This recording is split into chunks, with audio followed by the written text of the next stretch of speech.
Welcome back to the Daughter Arise channel. My name is Yvonne and this channel is all about bringing you content surrounding childhood sexual abuse. So on this channel I share things to do with my experiences, things I found hard, challenging, things that helped me to overcome my experience of sexual abuse. I also cover news stories on this channel, and from time to time I do interviews with different people around the topic of childhood sexual abuse. And I do share survivor stories on here because I think it's important that I use this platform to give voice to other survivors.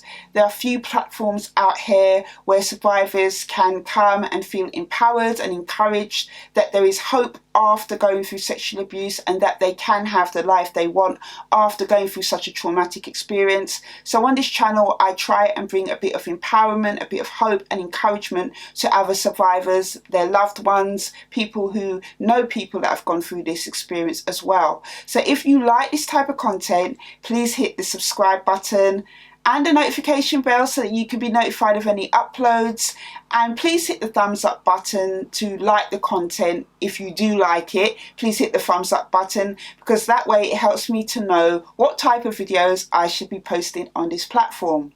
So before we begin, I just want to also as well say thank you to all of you who have subscribed to my channel, all the new subscribers that I've got as well. Thank you so much for supporting me. It's a very hard subject to talk about.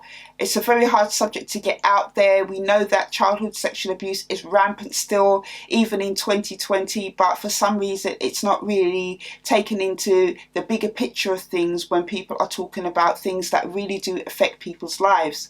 So recently I have been reflecting on many different conversations I've had with survivors over the years. I've been doing this work with Daughter Arise for 9 years now. Daughter Arise actually turned 9 years old on Saturday, and I have been, in a really privileged position to be able to encourage and support people that have gone through the same experience that I've gone through. It is really hard for any survivor to try and first of all acknowledge the things that has gone on with them, but then it is also doubly hard when you're a survivor to try and heal from your experience or try and get on the path to heal from your experience and have to be dealing with other people's problems as well. And what I mean by that is that for a lot of survivors, they have to carry the burden of other people's needs and wants as well, not just their own experience. So in the case of a person that's gone through this experience, they may have siblings who weren't sexually abused, but they was. And because they wanted to protect their siblings from the fallout of that, or protect them from their family breaking up, they kept quiet about their abuse. And there are survivors out there who have parents or relatives who they don't want to know about the sexual abuse because they feel maybe that they will be blamed for that experience or that they will be so hurt and shocked, so they keep it quiet.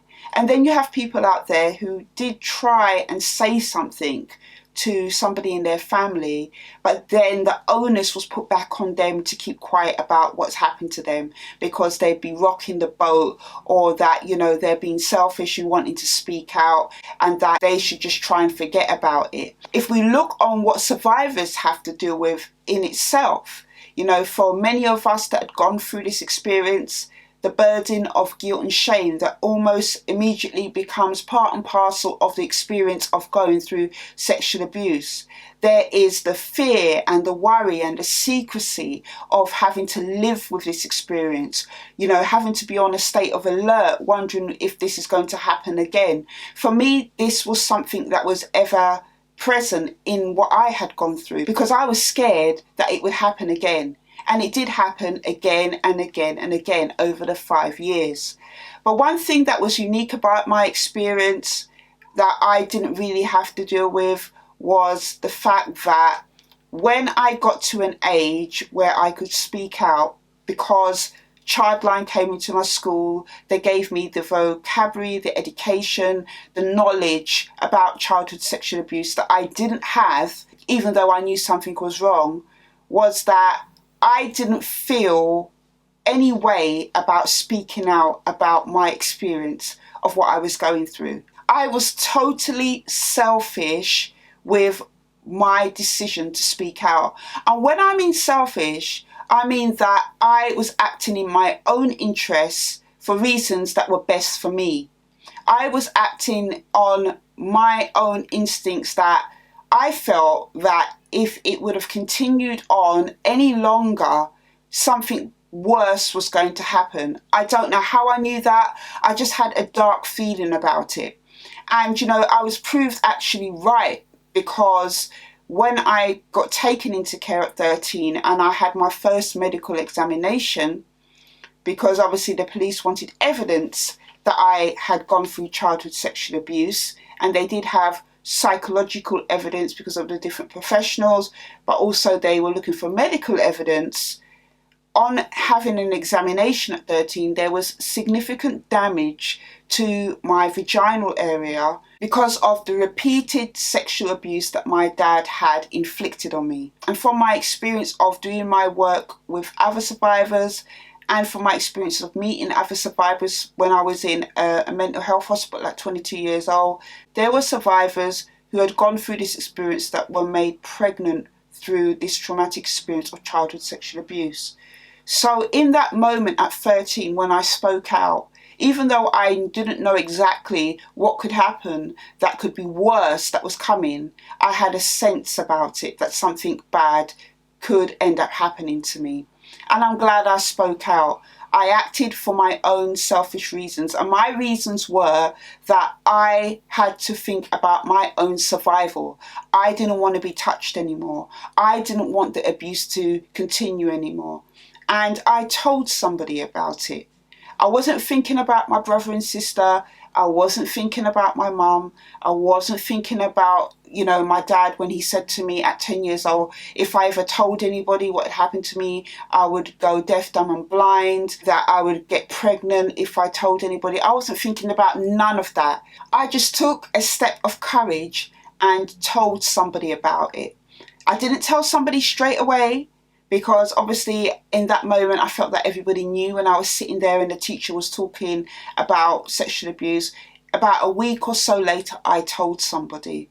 I realised that a lot of survivors are not able to be selfish about wanting to just take hold of their own journey and not think about anybody else. That is admirable, because they don't want to hurt people around them. But the question I'm left pondering when I hear and listen to survivors who are going through these dilemmas is, at what cost is carrying other people's burdens for the sake of keeping the peace, or wanting to protect people, is having on them? Maybe you are somebody who's watching this video as a survivor who is living with this exact same issue.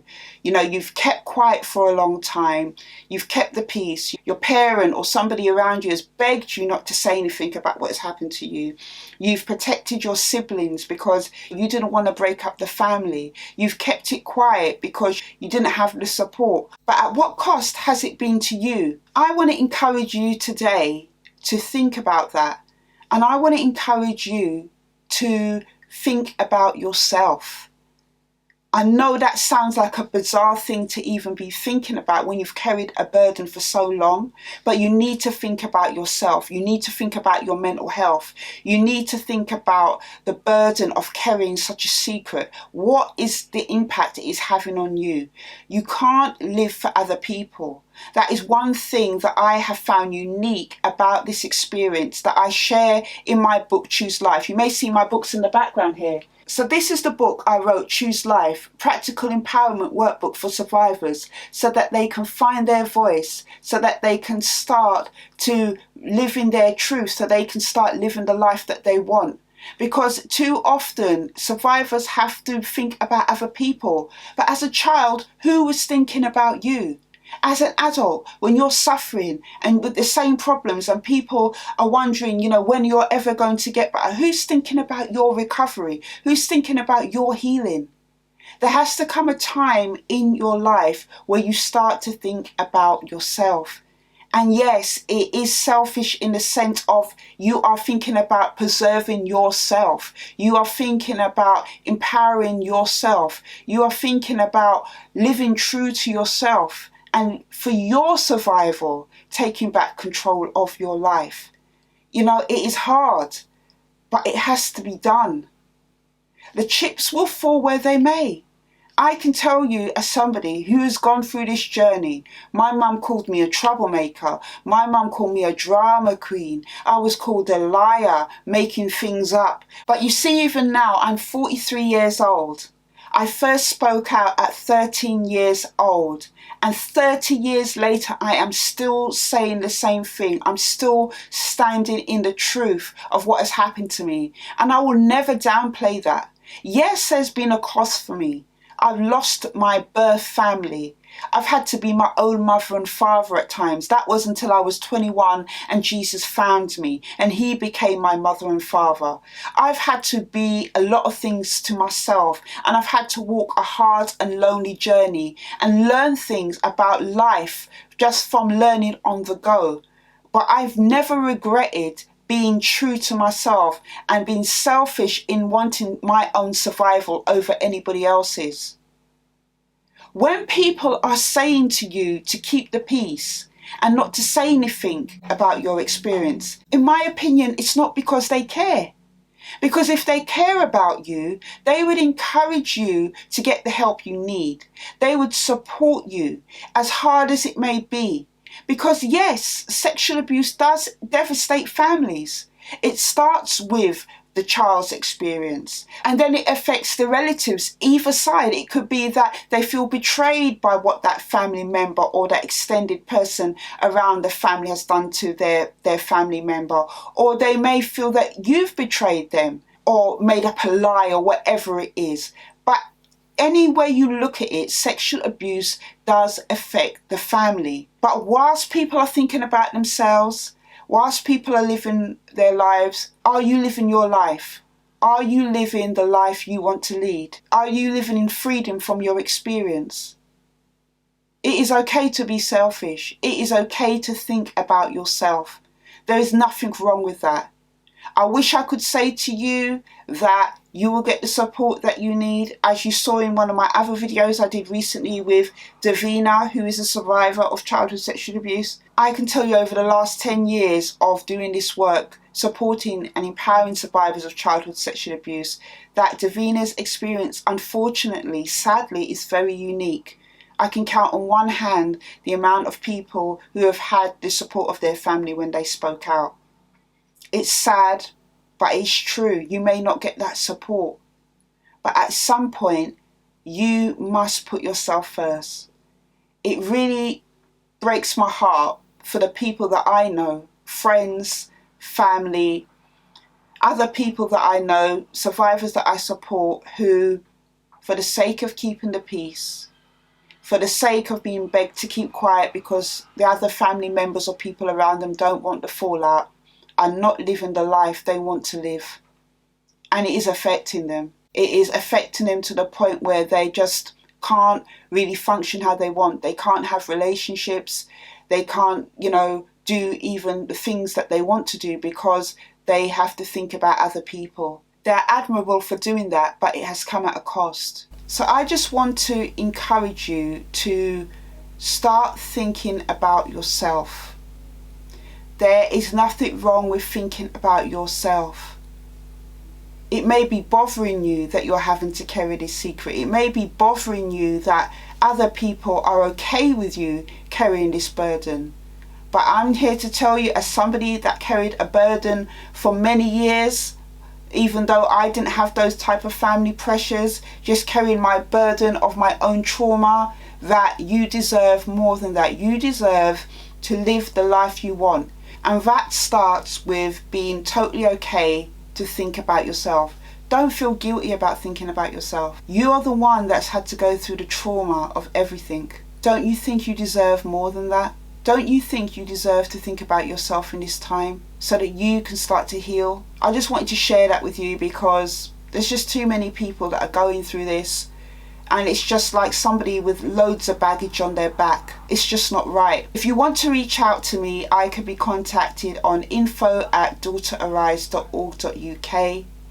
My books are also available, and I will leave links to those in the description box below. My books are there in the background, as you can see. Daughter Arise, which is my story about my own experience of going through childhood sexual abuse. and the aftermath of dealing with that. That book is available via Amazon, different book retailers. You can put it in Google. On Amazon, it's on ebook and on paperback, and also Choose Life, which is my practical empowerment workbook that I have devised for survivors of childhood sexual abuse. So until the next video, take care.